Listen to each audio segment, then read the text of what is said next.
Hi, my name is Jonah Dujanovic, and today I will be talking about how the Swedish workplace culture differs from the American workplace culture.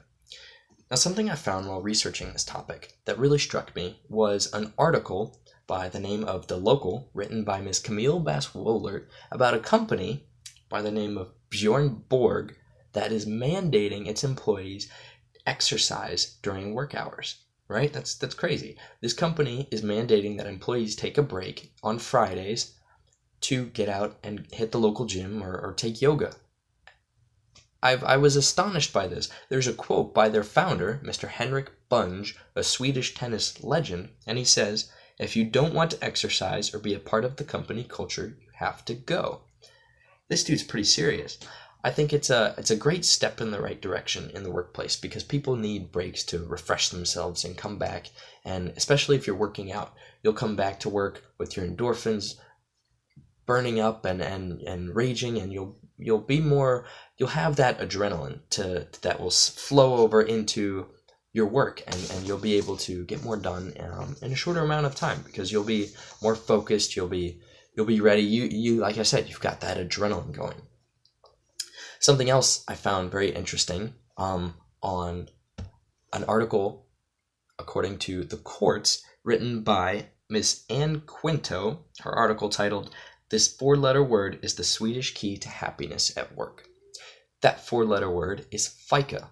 It is the name for a break the Swedes take every day at 11 and again at 3 for an hour each to have a cup of coffee and a pastry of their choosing with coworkers or friends to sit down and catch up.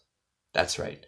These people take breaks just to get away from work, to relax, to refresh themselves, to come back and be content, just to take a minute to pause everyday life. I think it's truly something special that would be great if implemented in America, but unfortunately the cultures are too different. We're already set in our ways, per se. And I just think it would be great. A good visual of this is these two ladies having tea together or coffee. It could be either. But you see they have pastries and they're sitting back and they're relaxing. They're laughing. They're just enjoying themselves, taking that break and refreshing themselves. I think this is something really, really important that the Swedes have done, and kudos to them for doing it. Something else that blew my mind, according to lifestyle.com, Ms. Jessica Banks' article, "The Difference in Workplace Culture Around the World is Seriously Insane." She tells us that Swedish employees are provided 480 days of paid leave for parents of newborns or adopted children.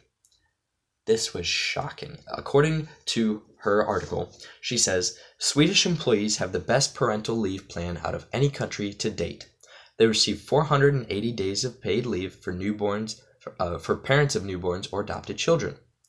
Also, just about every Swede is given an unofficial summer vacation of 5 weeks." Whoa, that's crazy too. Not only do they get 480 days of leave if they have a kid or adopt a kid, but they get 5 weeks of unofficial summer. In Sweden and many other parts of Europe, vacations are seen as a right, not a bonus that may or may not be used, like they are in the United States. Breaks are important to the Swedish people and their culture. I think this was something very, very special that they've got going on, and I think many Americans would be jealous of the type of breaks that the Swedes get, but I think that it would be important. It's important, again, goes back to those breaks, to have enough time to relax and get away from work and refresh yourself. Something else about Sweden is the relaxed work atmosphere, and it differs greatly from the American workplace atmosphere. Titles like Mr., Dr., Mrs. are gone with. People address each other as equals. There's no chain of command. Well, there is a chain of command, but it doesn't get in the way of your communicating with one another. Another casual example is the sandals and shorts are acceptable to be worn to work.